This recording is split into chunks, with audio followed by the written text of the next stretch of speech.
What's good, everybody? It's your boy, O'Shea Duke Jackson, back at it again with another episode of the Celebrity Jump. I got an email, guys. Actually, not an email, but a notification on Instagram. Somebody sent me a video to a brother whose Instagram page is Counselor with 3 L's. So go check him out. If you're on Instagram, go subscribe to his page. Now, I don't know what kind of content that he has, but it looks like it's more of a manosphere type of page, right? Where he's, shouting out to brothers and telling men to live their best life. But interestingly enough, he posted this particular show, and there was a lady that was explaining with another brother why she likes drug dealers, okay? And, why she's sexually attracted to them. And I thought that, because it's such a hot topic always in the black community, I thought like what we would do is listen to the clip itself, and then I will come back and respond to it. So I've always been interested in what you ladies find fascinating about like the drug dealer type of thug dude swag, because I've never had that. So I will tell you this. I've always said this. There's something about when you and it's like a risk. It's very exciting. For example, reasons why men love to cheat, right? You don't want to leave your wife for this round the way girl, but it's fun and it's exciting. You might get caught, it's taboo, whatever. Same thing with drug dealers. You know for a fact there's a gun under the pillow, door might get kicked in, but it's a good risk. When you hanging with hood niggas, where do they take you? All the best restaurants, music be loud, everybody knows him. It's like you're like a little celebrity in this little ghetto ass world. Right. Now, guys, you heard what he had to say. I want to actually go back to the counselor's Instagram post before I weigh in on it and read what he said. Dating music! The drug dealer, dope boy, and the thug sexual sensation. That phase of I was young and dumb only lasts so long. Women have the right to like what they like. As more men understand the concept of cost analysis and women's dual mating strategy, more men will opt out of dating thug widows, damaged goods, and women that are not in their prime. Now, I think this is very interesting because even women who are attracted to these sorts of guys, the hood superstars, as she says, guys like this, they or girls like this rather, they do have a dual mating strategy. They will pick the guy, as we all know, that's the most exciting, sexual, will get invested in him. And then the secondary strategy of that is to, after all of that is done for, when she gets tired of getting the door kicked in, when the nigga can't pay the lights no more, when she's out there frustrated and mentally broke down, then there's you. Guys like me, guys who are, pretty much stable. We have a plan, and more guys that are qualified for a long-term stable relationship. Guys like that.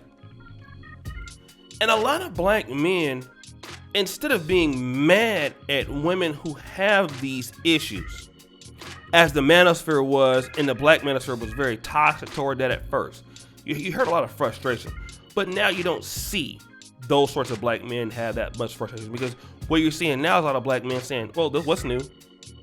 She has a right to her choice. But one thing that I can do as a black man is that I can actively choose not to deal with women like that. Now, I had a really good discussion with Brother George Macon about 3 or 4 weeks ago, and we were deciding or trying to, see what kind of black men have market in the black community as far as women. And it is true that I believe that a lot of black men who are successful, a lot of black men who can bridge the gap as far as between different socioeconomic classes of black people and understand where a lot of black men and black women can coming from, will get respect from other people, and you can mate with black women, no problem. I think it's relatively easier if you come from black America. But if you don't, if you're a brother that was raised in the suburbs, you don't have a lot of ties to the black community and stuff like that, then it makes it hard. And I'm gonna tell you what's gonna be a lot easier for a guy like you might be dating women that are like you in the black community or other groups. It's possible. And this is why you see a lot of black men not complaining as much anymore. Because what black men understand is this. Coronavirus has showed you have market value. If you're a guy, regardless of the race, but especially if you're black, number one, it's easier for you to get a much better looking woman with 60 or 70% of results.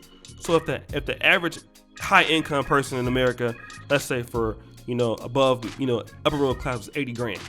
In the black community, you bring 60 grand. Right? I'm just giving you an example. You have more market in the black community because there are a lot more single women. If you were dealing with only black women, you'd be able to go to Caribbean, you'd be able to go to all those different sectors. No problem. All right? If you wanted to go out and date out, I don't do it. A lot of guys do. If you're a brother who is international and somehow you can keep your money going with you as long as you go, it's even all the better.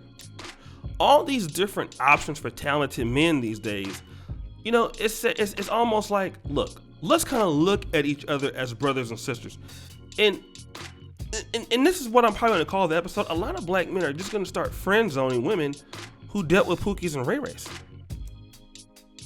Like, let's just be friends. A lot of black men are going to start friend zoning these women because you can't really, once they get involved in that lifestyle, you're not going to be able to come in. My lifestyle is boring for the most part. I'm doing the same thing every day. There is no urge, for you to get real hot and bothered because, I don't have no gun under my damn pillow. So me, it's going to be boring for you. So go back to what you were doing because you're not going to mess up my life. Right? And a lot of guys have just worked entirely too hard. A lot of black men have really sacrificed to move their lives to a certain pinnacle, only to get around a lady who was dealing with the worst type of guys when she was young. And then now, because, you still might be attractive, you still might look good. Now you want to come into a guy's system who already has it figured out, and you're not used to a productive guy's system. So the only thing that you can do usually is mess things up because you're not used to being there. So a lot of guys are just saying, no, I'll friend zone you. We can be cool, we can be friends. Hey, sis, all of that. Don't matter, you look good, but you're a problem. And when you're a problem, we just can't let you be there. It's just better to friend zone. Okay? Friend zone. It's better to do that. So,